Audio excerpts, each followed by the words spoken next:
Hello. Hi everybody, It's Brian. this is I'm Hanno here the to tell you Hande about Mäkinen, something that happened and a few weeks ago. doing another solo adventure game Let's Play, and today it's Runaway, a road adventure. Okay, why am I talking over the intro? Well, this game is one of my all-time favorite adventure games. I've been planning on doing a Let's Play of this for a very, very long time. I'll cut to the chase. But one of the things that kind of that I've had a lot of reservations about is the fact that this game has a very long-winded, slow intro, and you know you can read the text there. I know I'm talking over Brian's little backstory here, and sorry about that. But yeah, I'm going to just in my solo Let's Plays, you might have noticed if you've watched them, I have a tendency of doing a lot more editing and cutting out bits when I'm not talking or something like that. And that's something I'm going to do. But even with that, I think this is what I'm going to be doing with this. Because of the way I'm having to record this, is a bit tricky. I'm going to do generous amounts of editing, but I will endeavor to play like one chapter per episode. Maybe one of the longer chapters I will probably short it. I may edit down to like multiple episodes, but my goal here is to show you as much of the game at any one time. But because this intro is so long, I was trying to come up with good conversation here at the start, but unfortunately, like, the thing is, like, I'm worried that once the game gets started, I don't have as much to say. But there is one thing I wanted to talk about first of all. So this game is made by a Spanish game studio called Pendulo. Like I said, it's one of my favorite adventure games.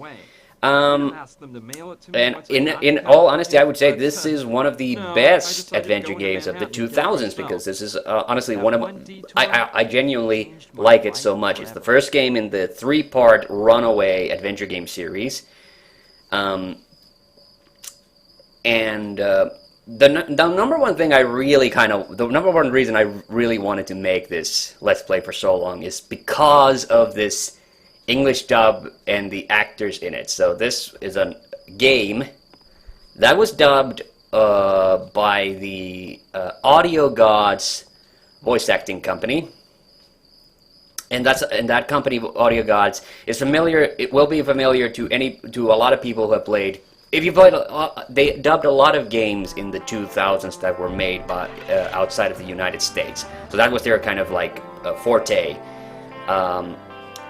Another adventure game that they did was Check In, and here we have the excellent Runaway theme song performed by the band Liquor. And sadly, this theme song doesn't really appear in the sequels.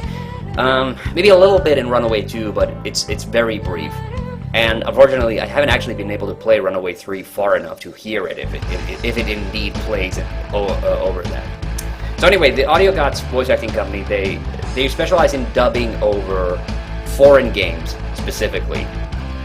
And one, two, or actually three big games that people will instantly recognize as being theirs are the Sonic Adventure and Sonic Heroes games from Sega.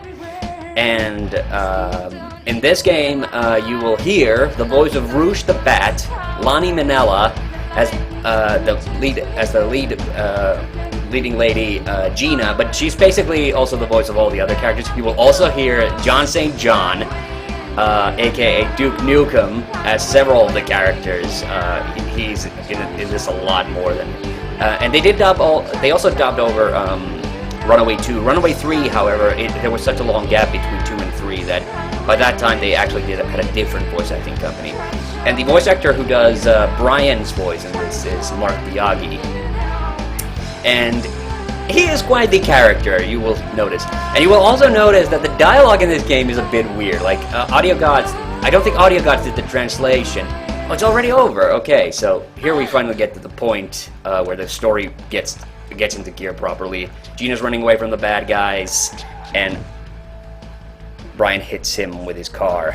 Oh my God! Stay away. It's better if they don't see us.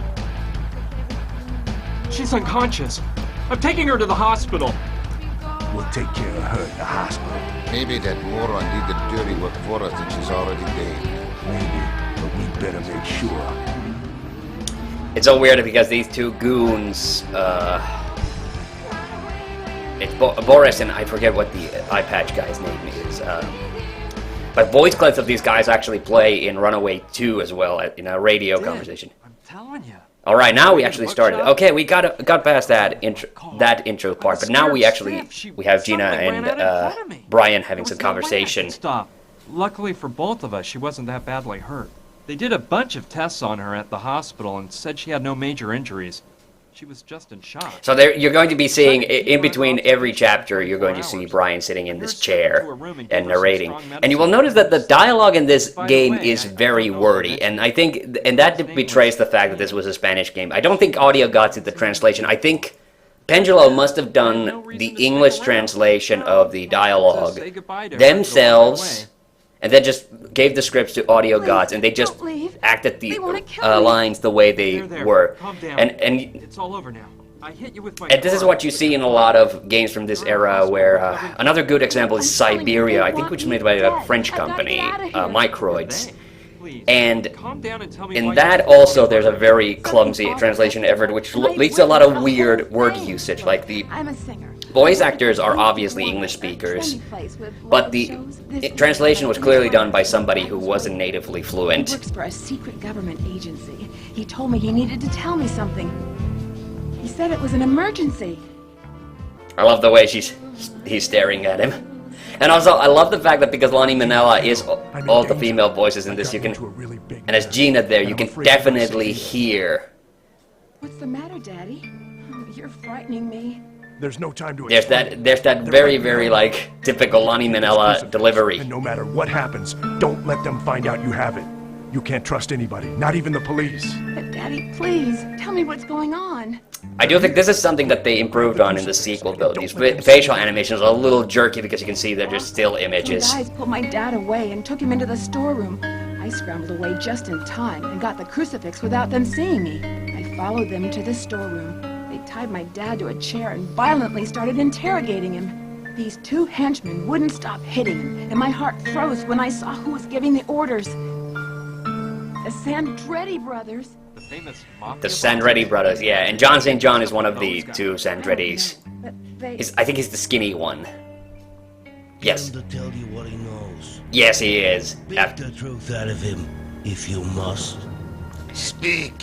Where is it? I won't say a word. Damn you! You're gonna speak now. Speak or die. You choose. Go to hell. Very dramatic shading here. Like, some of the cutscenes do look really nice, but yeah, there you can see on Boris's face, like, there's those lines that the cell shading's a little over-exaggerated there.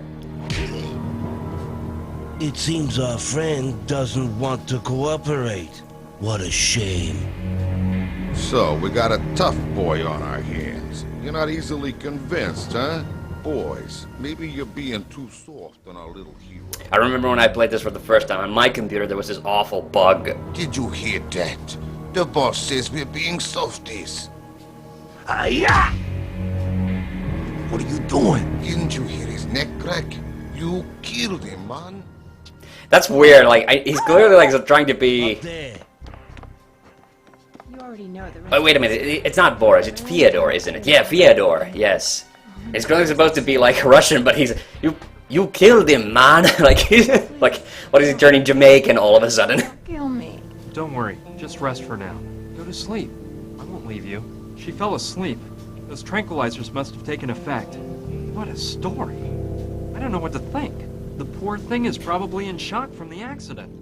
So yeah, so this is the thing that you will notice is that the dialogue, even the internal dialogue that Brian has with himself is very wordy, and this is something, if you've ever like watched like a Spanish dub of a movie, you might notice how characters usually talk like very, very fast, and you might be tricked into thinking like, oh, they probably just, you know, they have many multisyllabic words in Spanish, and they're kind of rushing to get the lines of dialogue to fit that, you know, the mouth movements. But if you just watch like a Spanish language movie or something, then you realize like that's actually not the case. It's very much...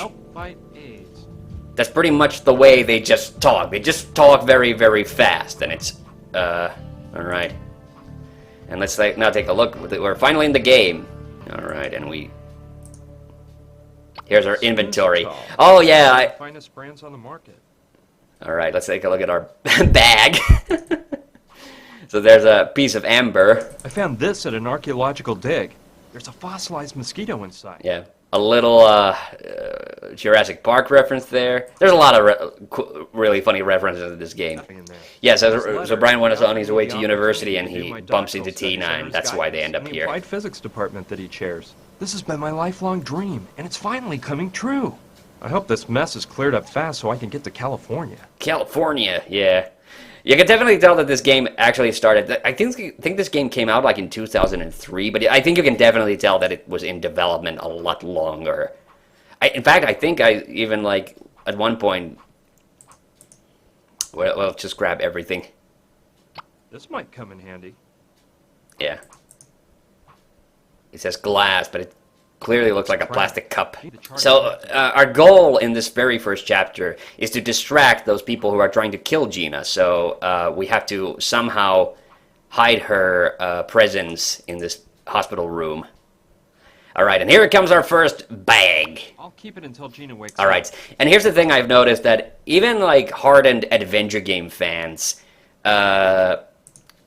but this is like the thing that a lot of people really seem to dislike about this game, and they always cry foul when they play this for the first time. Let's see. What you have to do in this game a lot of times is to inspect like bags, and like you see there, Matchbox I might be able to use.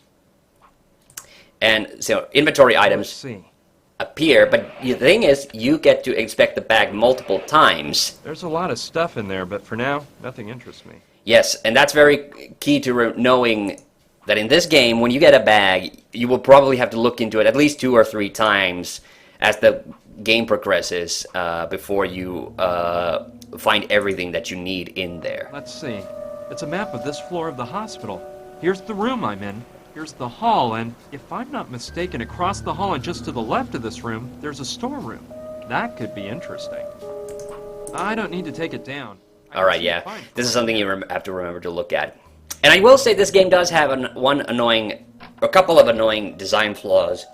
One is that, as you can see, the characters have been like pre-rendered in 3D, but the backgrounds are all 2D. Also, all the items you can pick up are also 2D, like this bottle here. And the thing you have to be careful with is when you play this game for the first time is like you have to scan screens very carefully, because unfortunately, they did manage to hide, and a few times they did intentionally hide items. This could be useful. In a very deceptive way. It's one of those wastebaskets that opens up when you step on the lever. Someone threw away a marking pen. It might still work. So this is the kind of game where you have to... I can't. It's locked shut. Uh-huh. Wait, did we have to open this? That doesn't seem like a very good idea to me. Yeah, I don't know if we need anything here right now. So let's just leave. So this is something... So some items do kind of blend into the background, and even more so, like some items have very, very small, like, hotspot areas. So that's something you gotta be a little wary of. Like, I got stuck a lot of times in this game when I played it the first time because I just simply did not notice a lot of items. I hope they don't put another patient in this bed tonight. And I think it was still a bit of a problem in Runaway 2. In Runaway 3, they actually introduced a feature where if you they put an icon up here that if you click on, it basically shows you all the hotspots. So that actually like makes it a lot easier. All right, so we need one of these this patient chart. All right, Brian doesn't still want to take it. Suspicious if they see the chart is empty. All right, so I guess we'll have to go to that storeroom now. Oh yeah, so that bug that I was talking about is like it was when I think it was on our Windows XP machine when I was playing this. Hope I live to tell the grandkids. There was a really annoying bug where whenever a character spoke, it then like replayed the speaking animation, but like in fast forward it. Yikes! I better not look down. Like there, when Brian spoke, it would play like the speech super fast, and then it would show him going the rest of the way over. And I don't know what was causing that. So the map was right. This is the storeroom. Let's see what I can find in this dump. All right, so this is There are several files inside labeled incoming and outgoing medicines from 1994 to 1998. Alright, so I clicked the things here on the box, but I think this book, yes, this book is actually important. So that's another thing. This might come. Items are sometimes overlaid on each other, which is kind of annoying. Wow, this is thorough. It includes a description of almost every medicine known to man. Snoozatol, one of the finest brands on the market. Oh yeah, there went the way he says snooze at all. You can also tell like maybe they recorded these in like segments, so sometimes Brian's voice just sounds kind of weird. Like Mark Miyagi hadn't completely like nailed down the performance quite yet. Okay, but I think I'll just take his head with me. His head's got a hole on one side so you can examine his brain. Alright, so there's the head. I think there's a wig in here. Let's see. Yes, I knew it. Yes, this wig is just what I was looking for. Perfect. That way no one Yeah, can see so the as if you haven't guessed already, we need to make it look like somebody else is sleeping in the bed, and then we have to put I think it weighs Gina's too much. chart on it, on that one. Piece of paper. It's blank. Yes, alright. And so we have to write on it. Great. This marker's as dry as a bone. It won't work. Alright. So luckily we got this I'd rather alcohol. pour the alcohol inside of the bottle. It's safer that way. Alright. This marker's too narrow. I need a way to funnel alcohol into it. Okay, what do we need for the funnel, though? Oh wait, is there literally a funnel I need here? all sorts of medical equipment. Oh wait, this thing. Spray bottle. Yeah, can you see it, like, over here? Man, it's so, like, easy to miss. This might come in handy. We needed that for another puzzle at the very end of this I don't chapter. need any of this. Yeah, so the dialogue in this, like, is very, very wordy. But I would say that's actually a good thing, because in this game, It weighs too much. I did not get stuck that many times. Like, I got stuck sometimes because I couldn't find the items, because they just kind of blended into the background. But I never really got stuck in this game because I didn't know what I was doing. Because that's usually the main reason why you get stuck in an adventure game. Okay, maybe it's in that other room. Box of medicines, pillows. Oh, I'll take these. them both. Well, they're big and very fluffy. Oh, there they are. Okay. I'll grab one. Yes. Okay. That was what I was missing. There, the syringe. Now the syringe is full of alcohol. Yeah. Bet you that put some new life into the marker. And then we just make up some bullshit. Good. You can't tell the difference between this and a real chart. Excellent. I think we can now actually do that puzzle. Okay, this is going more smoothly than I thought. I thought it was going to take me a lot longer. So take Gina's chart, or do I have to use the... I better not. If someone came in, they might get suspicious if they see the chart is empty. Alright, so that's just a thing. This is something that this game does do. Like, sometimes you have to use the items in a specific way. You can't put them in... Good. That way nobody will know it's Gina lying in this bed. Alright, and then we put the other chart here. Probably not a very good idea. Yeah, okay, so we have to make the fake patient first. Okay. If I use the pillows to look like the body, the head with the wig and a sheet to cover it all up a bit, I can make it look like a woman is sleeping here.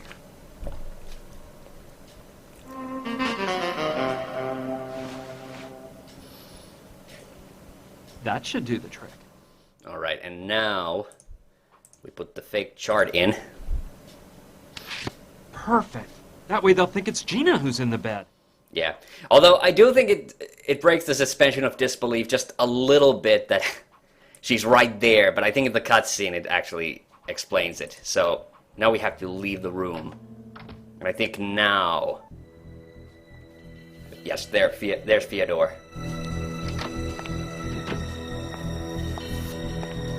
This isn't her. She must be the one in the elevator. Like, you really did not take a good look at her at all.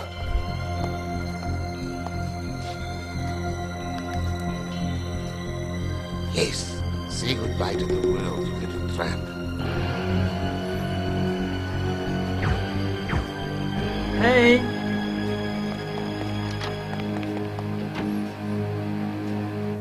Gina! Hey! Hey! Hey! Hey! We still didn't see, luckily we hear it, but like Brian screaming in this game is like the most hilarious thing ever. He just starts sounding like Kermit the Frog. The thing is, the trick worked and they shot the dummy in the other bed. So everything Gina told me was true. They actually do want to know. Yeah, I love the fact that you'd have to do this and then only Brian like believes. Let's calm down, Brian. Right now, they think she's dead, which will buy us a bit of time. But we can't waste a minute. I gotta wake Gina up and get her out of this place before they find out she's alive and well. Gina! Gina, wake up! It won't work. You can't get her to wake up like that. Alright. I think I have to still go back to the storeroom and read that book. Oh, wait, it's in my inventory. God damn it, I'm an idiot. Sorry. Yeah, so Audio Gods, they specialize in these kind of dubs of like foreign games, and Elani Minella is actually, I think she's one of like the founding members, and she was actually the voice director on Sonic Adventure 1 and 2. I'm not sure if she was on this. I wouldn't put it past it. And she and John St. John have actually been working together since the mid-90s. Like, you can actually hear Lonnie. If you've ever finished the third episode of Duke Nukem 3D, you can hear Lonnie at the end. I won't describe what goes on, but I think you guys can imagine what's going on. I'm trying to figure out what it says about Snoozatol. Oh, he just does it. Yeah, that's the. It says the effects are powerful and almost immediate. The patient sleeps for hours and can only be awakened by a nice cold shower. I don't think I'm strong enough to lug Gina into the shower, so I'll have to come up with another way of pouring cold water. And the shower was out of order anyway, so we have to. It's too high up. I won't be able to get the match close enough to set it off. All right, so luckily we have that spray No, can. I don't want to burn that. I don't think that's Wait a minute. good idea. Oh, here we go. Use it as a flamethrower and make the sprinkler go off. The water would finally wake Gina up. Let's get to work. But careful, Brian. Don't broil your hand off. All right. We actually made pretty good time on this, and Ouch! so we'll get the start of Chapter 2 going, and then we will end it. Now you I always wake forget up. that she's in that white Stage left. outfit. I think it's just her normal dress that they just Going on? colored white. This water, the smoke, fire! I'll tell you later. Let me grab your stuff. You can change in the car. Come on, let's get to the parking lot. Oh, I forgot. There is a pretty long cutscene at the end, though, here, so. But these still look pretty nice, a lot of these cutscenes. Like, it's only the speech animations because they decided to do them with those still images. And I think they did that just to match up the voice samples. You got that awful killer to shoot a dummy instead of shooting me? Hey, I like your style. First, you try to run me down with your car, and then you save my life. Do you do this kind of thing very often? No, I was just... It's a good thing that you grabbed my purse, because otherwise we wouldn't have the crucifix my father gave me. Now, what we have to And if do... we were playing this with Darabka, like, I think he would... This is a very serious matter. Oh, there was one. Okay, that break-off point. Yeah, there you could see the dialogue did not match up properly at all. Like, that's one of the things that does, unfortunately, betray the doinky translation. They did a much better job. You know, it's the same voice acting company, Audio Gods, in Runaway 2, but the translation in Runaway 2 was actually way better. So it was more fluent, so it was better localized. Crazy to me.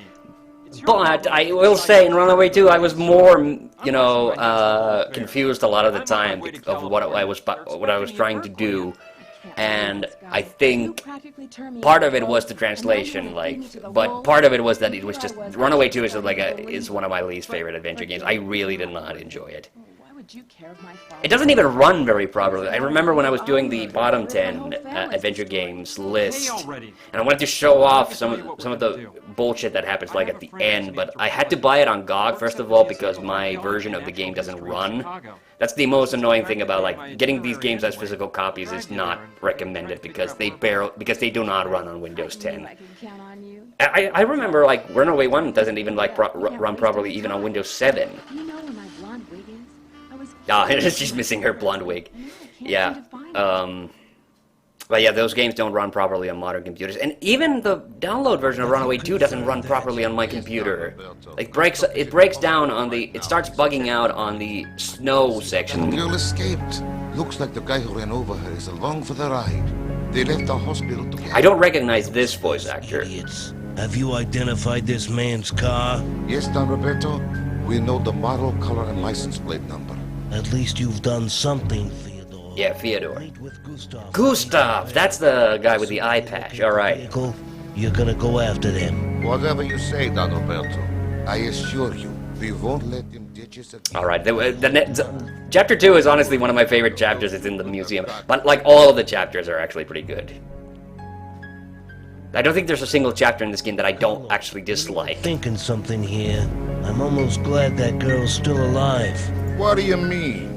That girl witnessed what happened, and if she talks, we're in big trouble. I know that, but it's obvious she hasn't gone to the police. This guy reminds me of that eagle guy from the Muppets a little bit. Maybe she's there right now. I'll bet you $1 she won't stew on us. You know why?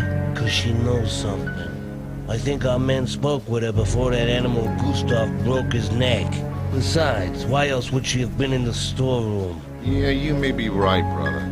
In which case, we gotta make her spill the beans. See what she knows. You're right, Carlo. We'll do that. Now we gotta get out the warning to all our boys out there. Oh boy, we're about to get one of the most offensive characters of this game. Like, that's the other thing that unfortunately does betray that this is a European game a little bit. There are some characters in this that have not aged well.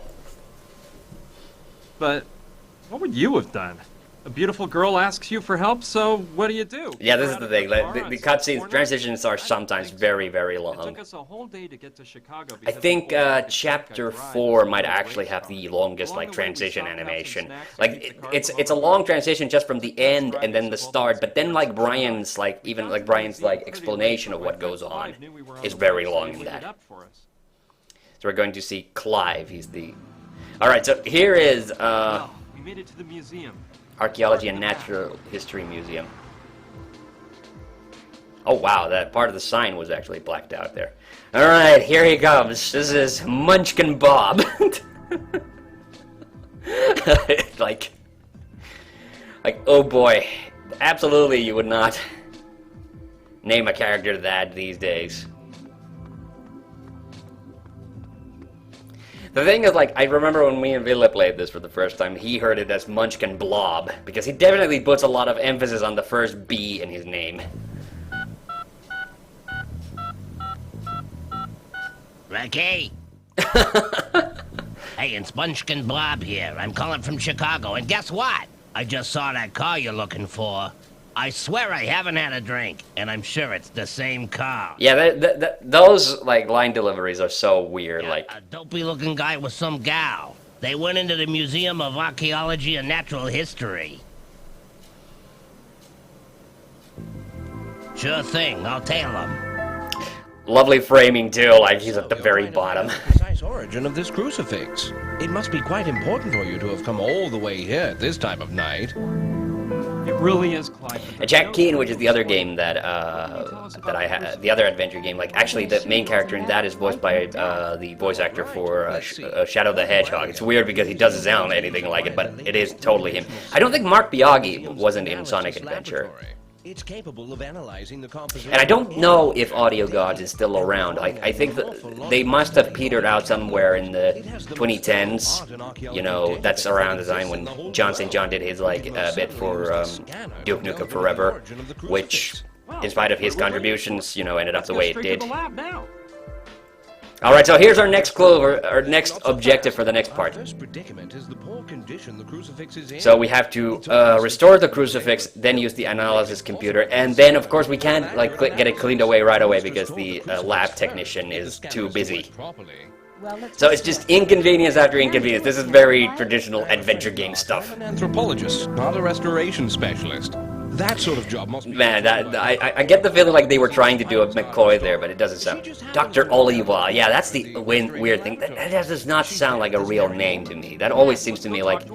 They wanted to say Oliver, but then they just wanted to make it sound like, you know, original. And Dr. Oliver looks vaguely Asian to me, so that's the other. So that's the other weird thing. Like, I mean, maybe she's married and that's just her husband's last name. But like, you know, there are these weird characters in this game that look.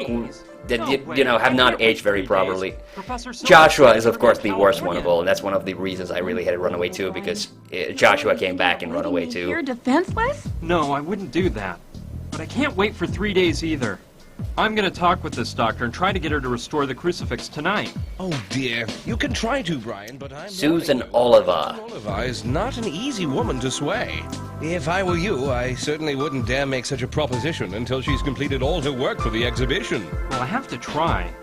You said she was next door, right? Yes, through the first... Yes, I love this museum bit, especially because it's a nighttime location.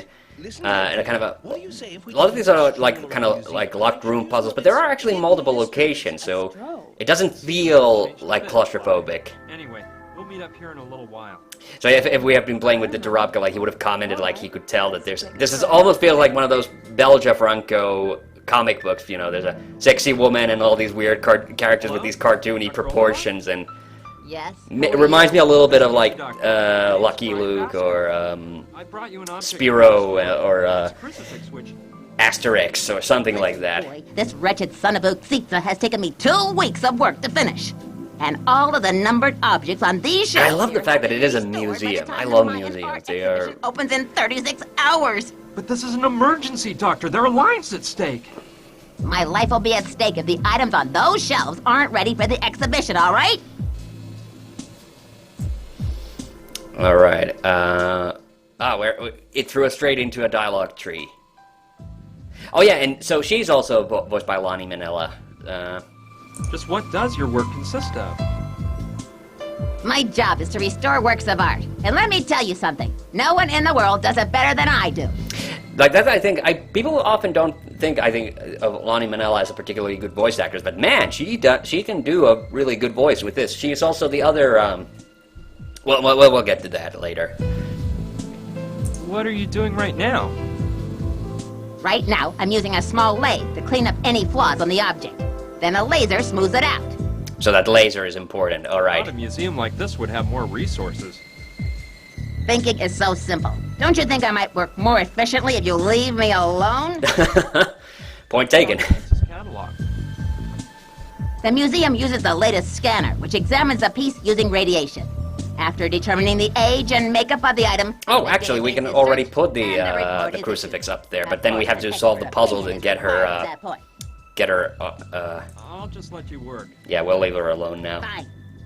That's always the thing about these adventure game Let's Plays. Like, I really love talking to characters in adventure games, but especially in games like this, especially when you're doing a Let's Play, like, I often have to... Yeah, you can see she has the twitches. We'll have to get her coffee at some point. I love the way she walks. That is so great. Alright, but that'll do it for this first episode of Runaway Road Adventure, and see you on the next one. Bye-bye.